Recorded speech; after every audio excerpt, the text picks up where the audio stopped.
Ibran, kita tidak bisa mengangkat telapak pun. Rusa-rusa itu menyeberangi sungai. Kita tidak bisa mengejarnya sekarang, Ibran. Tapi Kenzo, lihat Sarah dan Nenek Ani. Kaki mereka sudah berdarah. Mereka sudah tidak bisa berhenti berjalan sama 3 purnama. Haruskah kita menjadi bayang-bayangan hewan buruan tersebut?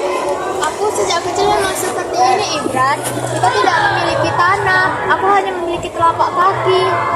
Tapi Nehani, aku melihat sebuah gua di balik bukit ini. Mengapa kita tidak bisa pergi ke belakang sana saja? Sarah benar, aku menemukan dinding batu yang halus di gua itu. Aku ingin menggambar sesuatu di sana, agar jika kita pergi ada bagian dari kita yang tertinggal. Setidaknya jika kita menetap di gua itu sebentar, aku bisa mengumpulkan buah-buahan ini setiap hari, Ibran. Mari kita berhenti berlari. Ibran, lihatlah biji-biji yang Sarah buang bulan lalu tidak mati. Mereka tumbuh. Kita tidak perlu mengejar rusa ke utara. Tanah ini bisa memberi kita makan jika kita merawatnya. Tapi Anggi, kita tidak bisa menunggu sampai tanaman besar. Kita harus memburu. Jarak ini terlalu jauh. Kau berburu lebih dekat, Kenzo. Aku bisa membantu untuk menukar kulit hewanmu dengan suku yang tinggal di pinggir pantai. Mereka punya garam. Kita bisa menyimpan makanan agar tidak cepat busuk. Lihat di gua, aku sudah menggambarkan sebuah desa. Adalah impian kita agar misi pemburuan Kenzo berhasil. Dan aku masih bingung, apakah ini rusa yang kemarin kita tangkap atau rusa yang ini lihat kita?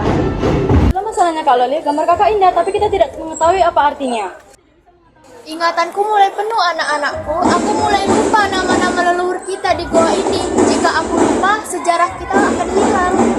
Tetapi kita sudah mulai menetap, membangun rumah, dan bercocok tanam. Tetapi seiring desa kita tumbuh, masalah baru datang. Kita harus memiliki cara untuk membuktikan apa yang kita miliki.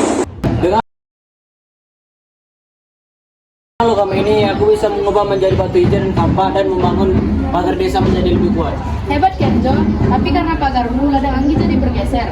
Tadi pagi mereka bertengkar hebat karena tidak ada satupun orang yang tahu batas aslinya di mana. Benar, di sini juga bilang aku berhutang tidak keranjang padi. Padahal sudah membayarnya dengan 2 ekor kambing. Siapa yang benar? Kita hanya berlutut tanpa ujung. Orang merasa benar karena kita tidak memiliki tanah dan kita memiliki kapal yang hebat. Tapi Allah kita masih disuruh berlanjut. Apa kebingungan? Malah aku sakit sekali. Suaranya ada yang bising sekali. Seperti juga begitu orang tua. Kita biambang karena kita tidak memiliki dunia. Kita memiliki hal yang terbaik daripada ingatan manusia.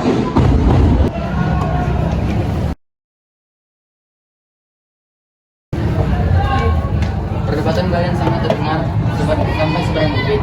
Mengapa kalian bertengkar untuk sesuatu yang bisa diselesaikan oleh sebongkah batu?